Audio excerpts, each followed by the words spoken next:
Bonjour à chacun, on se retrouve pour notre troisième vidéo sur la corde vibrante. Donc aujourd'hui on va étudier les oscillations forcées sur la corde de Meld après avoir établi l'équation de D'Alembert et étudier les modes propres en oscillation libre.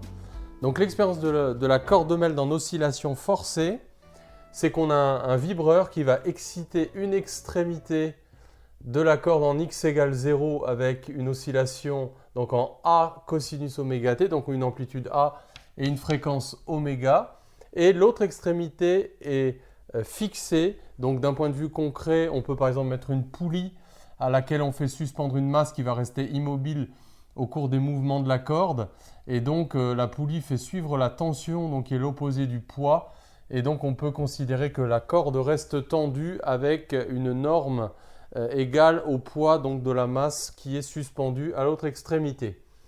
Et donc, cette fois-ci, dans les conditions aux limites, contrairement aux oscillations libres, il faut bien faire la différence entre les oscillations libres et les oscillations forcées. Les oscillations libres, comme leur nom l'indique, c'est qu'on donne des conditions initiales à la corde et on la lâche et on la regarde vibrer.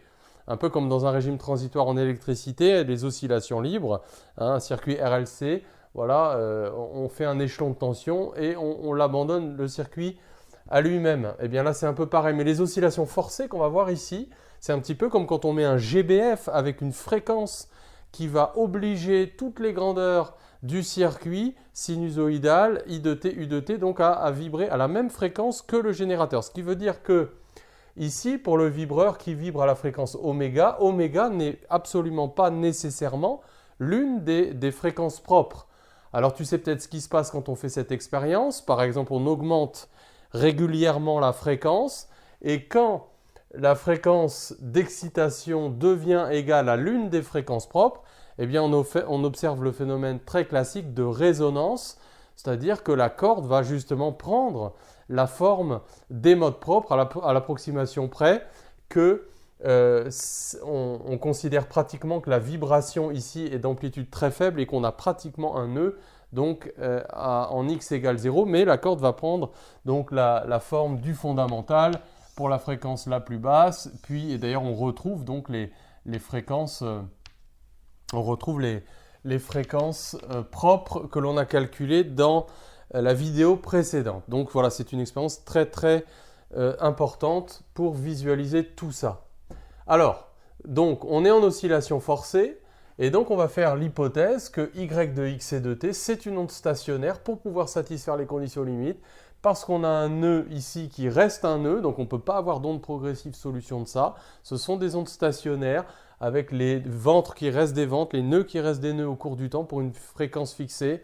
Et donc, un produit séparé f de xg de t, comme on a expliqué dans la vidéo, a cos oméga t plus psi, cos kx plus phi avec k égale oméga sur c. Tout ça reste valable, mais attention, oméga n'est pas une fréquence propre, a priori, c'est la fréquence du vibreur, ce sont des oscillations forcées. Alors, donc il suffit pour trouver la solution d'appliquer les conditions limites. Je dis il suffit par expérience, beaucoup d'étudiants pataugent un peu pour exprimer correctement cette fonction. Donc les inconnus pour nous c'est A, c'est psi et c'est phi. Donc il faut trouver A, psi et phi en fonction des données du problème que sont petit a, petit oméga, la distance grand L. Alors, on va appliquer les conditions limites. Donc, on pourrait commencer par y de L et de t égale 0. Comme d'habitude, les conditions limites s'expriment toujours sur la fonction d'espace. Ne te pose pas de questions à ce niveau-là. On ne peut annuler la fonction y de x et de t à tout instant, quel que soit t, qu'en annulant cette fonction et non pas celle-là, qui ne peut pas s'annuler quel que soit t. Donc on aura cosinus de KL plus phi est égal à 0. Petit cercle trigo. Donc KL plus phi est égal à pi sur 2 modulo pi. Et donc je vais choisir donc, que KL plus phi soit égal à pi sur 2 par exemple. Donc phi est égal à pi sur 2 moins KL. Alors on pourrait le reporter, donc dans le cosinus KX, on va faire une petite transformation, le transformer en sinus.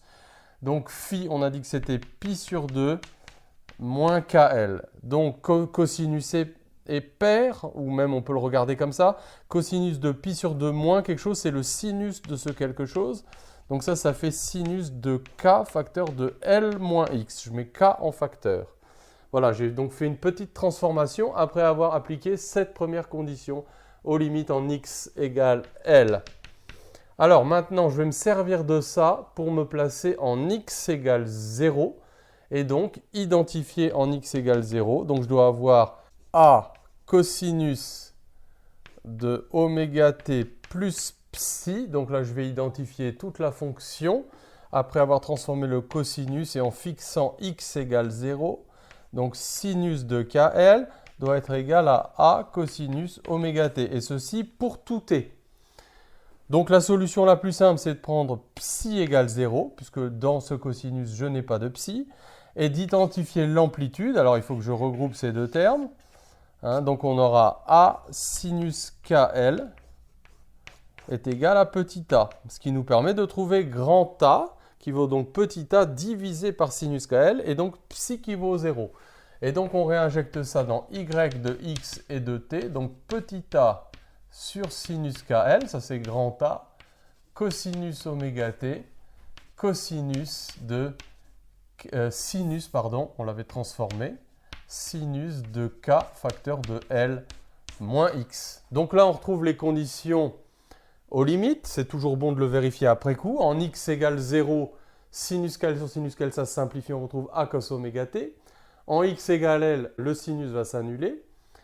Et donc on a le profil, donc on a des oscillations forcées, on a l'amplitude, A sur sinus KL, et puis, alors attention, bien sûr, il existe un lien entre K et oméga qu'on n'oublie pas, c'est K égale oméga sur C. Alors maintenant, est-ce qu'on peut mettre en évidence le phénomène de résonance? Est-ce qu'on retrouve par le calcul le fait que quand oméga vaut le oméga des fréquences propres, eh bien, on se retrouve avec des modes propres. Alors, pour retrouver les fréquences propres très simplement, on se souvient que la longueur de la corde, ça doit être un multiple entier de la demi-longueur d'onde. Et on se souvient aussi que oméga, c'est k fois c, et que k, c'est 2pi sur lambda fois c. Et donc là, qu'est-ce qu'on va retrouver? Eh bien, on va retrouver que les oméga n, c'est donc n pi c sur L. Et on retrouve aussi, bien sûr, que KNL, si on veut l'indicer, est égal à NP. Et donc, alors, de quoi est-ce qu'on s'aperçoit? Gloops, on a divisé par un truc qui pourrait s'annuler, effectivement. Quand oméga n vaut NP c sur L, KNL vaut NP, et on a divisé par un truc qui vaut 0. Ce qui prouve que l'amplitude grand A, A sur sinus KL, va diverger. On divise par un truc qui tend vers 0. Et alors ça nous montre quoi? Ça, bien sûr, il y a un problème mathématique, mais ça nous prouve que l'amplitude tend vers l'infini quand oméga d'excitation est égal à une fréquence propre. Alors évidemment, qu'est-ce qu'on a négligé là-dedans? Pourquoi cette divergence, cette singularité? C'est parce qu'on n'a pas tenu compte des frottements, et on sait que la résonance, probablement, elle ne sera pas infinie, mais qu'elle sera limitée par la dissipation, par les frottements dont il faudra tenir compte. Alors ça, je le ferai sûrement dans une autre vidéo, mais alors on n'aura plus d'Alembert. Il faudra tenir compte d'un terme de dissipation qui va modifier l'équation de d'Alembert en rajoutant un terme supplémentaire. Voilà, en tout cas, exercice assez intéressant pour l'application des conditions limites et surtout donc la mise en évidence du phénomène de résonance qui est un petit peu caché dans ce terme-là. Au dénominateur ici, il faut bien le voir. Pourquoi? Donc, on a une divergence de l'amplitude quand on atteint les modes propres. Alors voilà, je pense que je vais encore au moins faire une vidéo sur justement l'utilisation des modes propres dans la décomposition en série de Fourier pour l'excitation d'une corde de guitare ou d'une corde de piano. À bientôt.